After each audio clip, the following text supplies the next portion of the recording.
আসসালামু আলাইকুম। এই হুজুরে নিয়ে আরো একটা ভিডিও বানাইছিলাম। এই ভিডিওতে কিছু টাকা দিছে হুজুরে দিয়াম, তারপরে একটু কথা বলি। কথাটা একটু প্লিজ মনোযোগ দিয়ে শুনেন। 2 মিনিট সময় একটু শুনেন প্লিজ, একটু রিকোয়েস্ট সবার কাছে। এই যে হুজুরের মাদ্রাসাটা অনেক দিন যাবত চেষ্টা করতেছে, উপরেতে চাল নাই হুজুরের মাদ্রাসা, একটা মহিলা মাদ্রাসা হুজুরের ফরা, উনিও একজন হাফেজ মহিলা মাদ্রাসা।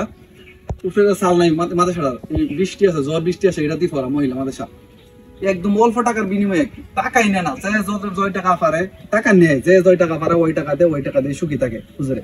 কোনো কিছু কথা বলে না। এই দেখেন বেড়া টিন টুন, এই যে সুতা দিয়ে বানছে, সুতা দেয়া, এই দেখেন সুতা দিয়ে বানছে, দেখাও কাছে হোক। এই যে সুতা দিয়ে বানছে দেন, এই যে দেন বেড়া ফাঁকা একদম, সুতা দিয়ে বানছে, সুতা দিয়ে বানছে একদম ফাঁকা দেয় যাচ্ছে। এই যে হুজুর আমার সাথে দেখা রয়েছে, হুজুরে কিছু টাকা দিছে একজন মিজান আহমেদ, উনি ইয়াতে দিচ্ছে, অস্ট্রেলিয়াতে উনি থাকে, চাকরি করে সেনাবাহিনী আমাদের এলাকাতে।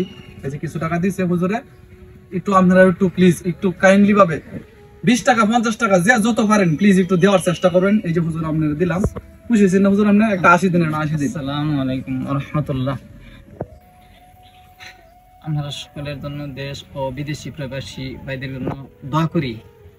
এই যে মাদ্রাসা করতে আল্লাহর রাস্তায় আমরা কষ্টের কামাই দান কেরাত করবেন, যাতে মাদ্রাসা করতে চাল নাই, পড়াইতে খুব কষ্ট হইতেছে, যাতে আপনারা কষ্টের কামাই দান করুন, আপনার দান আল্লাহ কবুল করুন।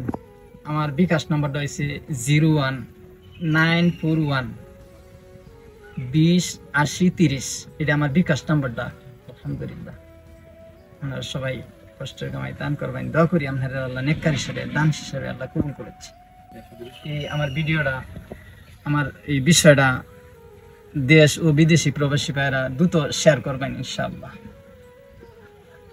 ইনশাল্লাহ ভাই, এখানে আমার কোনো স্বার্থ নাই। আগের ভিডিওতে কিছু টাকা পয়সা দিছেন ইনশাল্লাহ, মিজান আহমেদ সেনাবাহিনী চাকরি করে কিছু টাকা পয়সা দিছে, হুজুরে দিছি, হুজুর অনেক খুশি হয়েছে। হুজুরের এনে কিন্তু আমার স্বার্থ নাই, বুঝছেন না ভাই। এনে হুজুরে চাইতেছে অনেক দিন যাবত এই চেষ্টা করতেছে মাদ্রাসাটা পর্দা করার জন্য, যে টিনের বেড়া ভাঙ্গা, চাল নাই, ওদের মধ্যে পড়াশোনা করা মহিলা মাদ্রাসা। হুজুরের স্ত্রী একজন হাফেজ কুরআনের, উনি পড়াশোনা করা, হুজুরে আরেকটা মক্তব্য করা, হুজুরের স্ত্রীর মধ্যে পড়াশোনা করা। প্লিজ একটু রিকোয়েস্ট করে ভিডিওটা একটু আপনি কিছু দান না করতে পারলে একটু শেয়ার করেন ভিডিওটা আপনার কাছে, ওইটাই আমার চাওয়া, আর কিছু চাওয়া নাই। এই বাঙ্গারুঙ্গা ঘর হুজুরে দেখতেই আছেন, এই যে বাঙ্গারুঙ্গা ঘর হুজুরের, একদম বাঙ্গারুঙ্গা। আপনারা প্লিজ একটু ভিডিওটা শেয়ার করবেন, শেয়ার করে হুজুরের পাশে থাকবেন। একটু মাদ্রাসা পাঠটা হয়ে গেলে এটা একটা আপনার, আরেকটা কথা, আপনি যদি 2টা ইট, আপনি যদি আমার এলাকার ভিত্তিক হয়ে থাকেন 2টা ইটও দিয়ে দেন, 2টা ইট হুজুরে যায় আপনার বাসাতে যায় আনবো, 2টা ইট দিলেও আনবো যায়। সুতা দেওয়া রাখছে, সুতা দেওয়া রাখছে। আচ্ছা যাক, আমার কিছু করার নাই, যতটুকু করার হুজুরের লাগে করতেছি।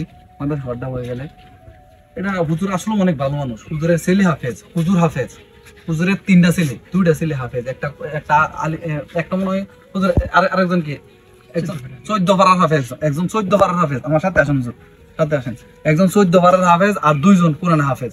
হুজুরের স্ত্রী হাফেজ, হুজুরের একটা মেয়ে হাফেজ, কোরআনের হাফেজ, হুজুর নিজে হাফেজ। ভাই দুনিয়াত কিছু থাকতো না, বুঝছেন না। এই যে আমি মনে করি হুজুরে আমার দুই থাকতো, সর্বোচ্চ দিয়ে হুজুরের চেষ্টা করতাম, হুজুরের দেওয়া দিতাম, থাকতো এরকম সাংবাস্তা। আর হুজুরের জন্য সবাই দোয়া করবেন, আমার জন্য সবাই দোয়া করবেন। আসসালামু আলাইকুম।